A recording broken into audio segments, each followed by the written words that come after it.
चल के हमारा बच्चा क्या कर सकता है, या आज का हमारा खुद का समय ये निर्धारित करेगा कि भविष्य में हम क्या कर सकने के योग्य बनेंगे, है ना। तो हर किसी के ऊपर देखिए, 5 साल का बच्चा हो, 5 महीने का बच्चा हो या 50 साल का व्यक्ति, सब पे यही चीज लागू होती है कि आज जो हम कर रहे हैं, सोच रहे हैं, समझ रहे हैं, उसी पे हमारा भविष्य निर्भर करता है। ऐसा है कि नहीं है? आप नहीं भी बोल सकते है ना, मैं भी गलत हो सकती हूँ, लेकिन ये बात सही है कि गलत है?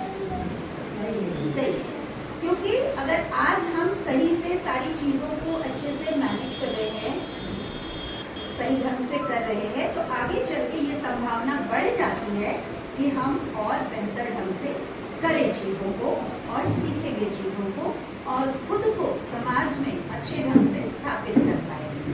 ठीक है, तो अब बात आती है कि आपने बताया कि बच्चे को हम थोड़ा सा होड़ में लग करके चीज़ों को सिखाने का प्रयास इसलिए करते हैं क्योंकि हमें लगता है कि आज ये अगर अच्छे से सीख लेगा तो आगे चल के बहुत अच्छे से करेगा, है ना।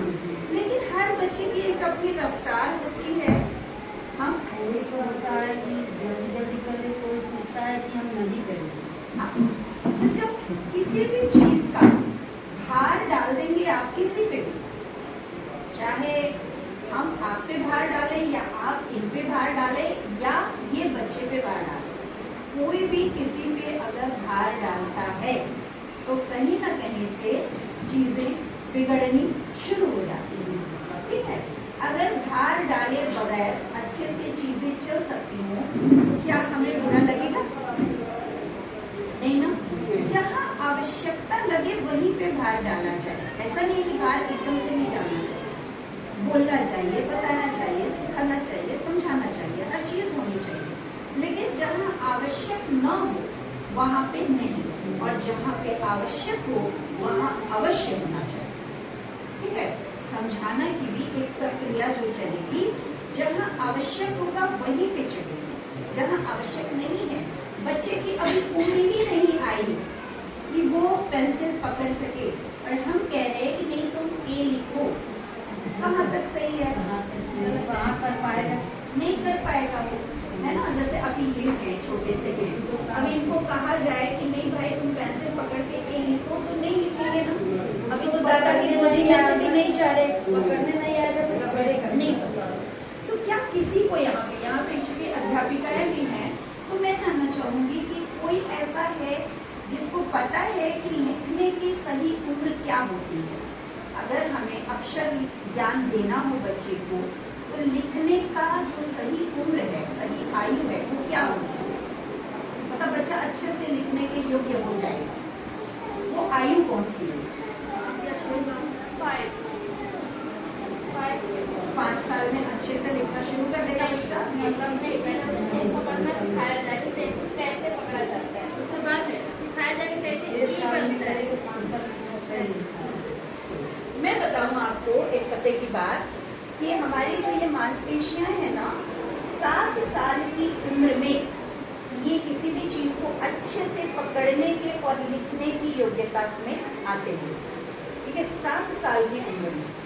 और आप लोगों को पता होगा, अगर गुरु और आश्रम पद्धति को जानते होंगे आप लोग, तो पुराने ज़माने में जो हमारे गुरुकुल चला करते थे, 7 साल के बच्चे का जनेऊ संस्कार होता था और उसको गुरुकुल भेजा जाता था, है ना। सबसे पहला जो वो होता था वो 7 साल की उम्र में होता था।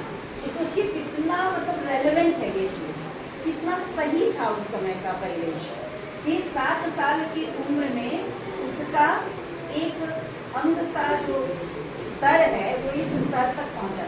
तो कहीं ना कहीं से बाकी चीजें भी उस पर निर्भर करती होंगी। तो 7 साल की उम्र बहुत मायने रखती है। तो जो बच्चे का जो सबसे पहला जो संस्कार जो शिक्षा पद्धति के लिए होना चाहिए वो 7 साल की उम्र में होना चाहिए। लेकिन फिर भी चूंकि हम लोग मॉन्टेसरी और ये नर्सरी इन सबके उसमें हैं, है ना, तो अब जो पद्धतियाँ आ चुकी है हमारे जीवन में, हम उसको एकदम से तो खत्म कर नहीं सकते, उसको बदलने में अभी समय लगेगा। ठीक है, बच्चे के ऊपर दबाव न पड़े, ठीक है।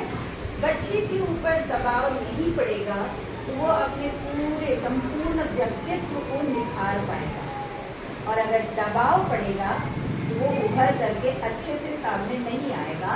हो सकता है कि वो जो बलून होता है ना, गुब्बारा को फूलता रहता है, उसको दबाते हैं तो वो फट जाता है, एक समय ऐसा आता है, तो वैसा हो जाएगा हमारा बच्चा। तो आप क्या चाहते हैं कि वो अच्छे से फूल करके आकाश में उड़े, या आपके दबाव से दब करके फूट जाए?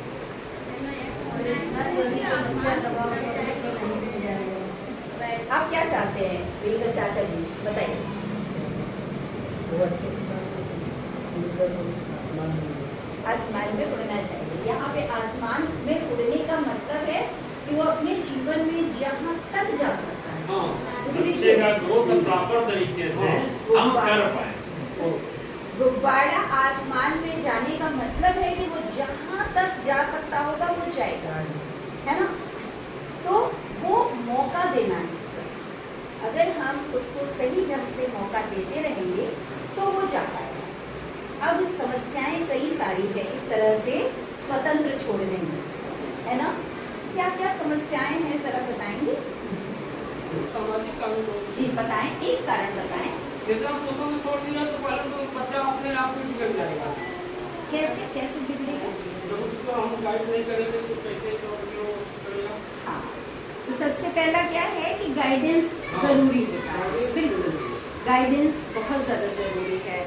जो संस्कार आप दे रहे हैं वही गाइडेंस का काम करते हैं, है ना। तो कहते हैं कि अच्छे संस्कार हो बच्चे के तो वो बाई द वे अगर गलत रास्ते पे चला भी गया, संस्कार अच्छे हुए उसके, तो एक समय ऐसा आएगा कि वो सही रास्ते पे निकल जाएगा। तो कहीं ना कहीं